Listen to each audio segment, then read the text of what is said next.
સુરત ખાતે national highway number 48 હાઈવેનું બી India news દ્વારા reality check કરવામાં આવ્યું। કામરેજથી પલસાણા સુધીનો રસ્તો ધોવાયેલો જોવા મળ્યો છે। આ સાથે જ મોટા ખાડાઓથી વાહન ચાલકો હેરાન પરેશાન।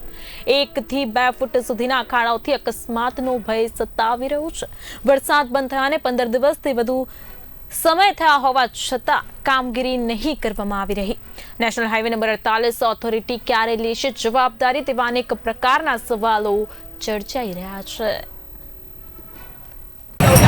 સુરત જિલ્લામાંથી પસાર થઈ રહેલો રાષ્ટ્રીય ધોરીમાર્ગ NH48 તમે જોઈ શકો છો અત્યારે કેટલી દયનીય પરિસ્થિતિમાં આવી ગયેલો છે, પણ NHAIના અધિકારીઓના પેટનું પાણી પણ હલી રહ્યું નથી અને આ મસ્ત મોટા ખાડાઓ 2 થી 3 ફૂટના ખાડાઓ પડી ગયા છે અને તમે જોઈ શકો છો વાહનો કઈ પરિસ્થિતિમાં જેમ કે ડિસ્કો કરતા હોય એવી પરિસ્થિતિઓમાં અને અહીંયાથી જે રાહદારીઓ પસાર થઈ રહ્યા છે રાહદારી સાથે આપણે વાત કરવાની કોશિશ કરીશું। જી, આપનું નામ? મહેશ પટેલ।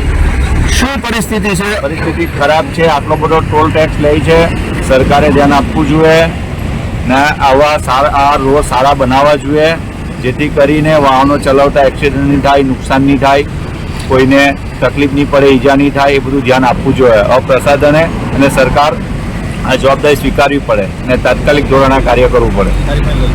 જી, ચોક્કસથી આપણે જોયું કે રાહદારીએ કીધું એ પ્રમાણે કે મસ્ત મોટો ટોલ ટેક્સ ઉઘરાવવામાં આવે છે, પણ સરકાર દ્વારા કોઈ પણ તજવીજ હાથ ધરવામાં આવતી નથી, જેને લઈને રાહદારીઓ પણ પરેશાન છે। તંત્ર પાસે એટલી જ માંગણી છે કે જલ્દીથી જલ્દી આ રોડનું સમારકામ કરવામાં આવે। ભાવેશ પટેલ સાથે બુલેટિન ઇન્ડિયા, પલસાણા।